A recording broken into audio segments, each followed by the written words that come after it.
Bu şey seccongallık bilen bile gidemem o. Ketmesem. Hocam yoğaymak vadaydı. Ey toksam. Vay. Chidam. Vaydan. Asomkam. Masum kelam öyle olama. Manda kamsa.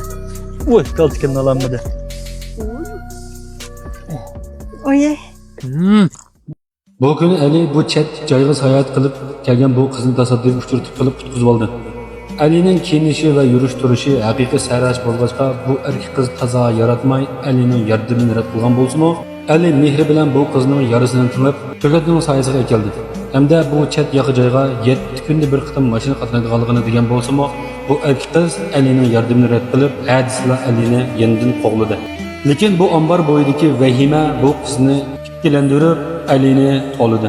Bu balımı qizchaqqa ichi og'rib, yudib o'zining g'o'lisiga keldi. Ali yolg'iz bo'lg'achqa o'ldirib konrab ketgan. Yog'izda faqat sirtda bir tal kravatlar qo'yib yotadi.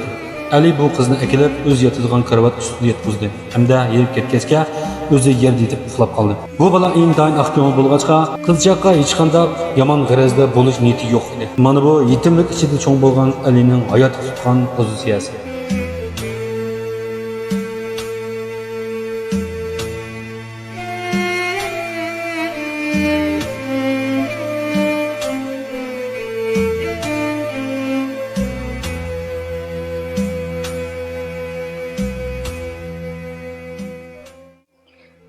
Hey, qaraganda abalning yotadigan yerda yutvaga o'xshamam ben. Qarsam bu unchi bola eski baldakmi qilmaydi.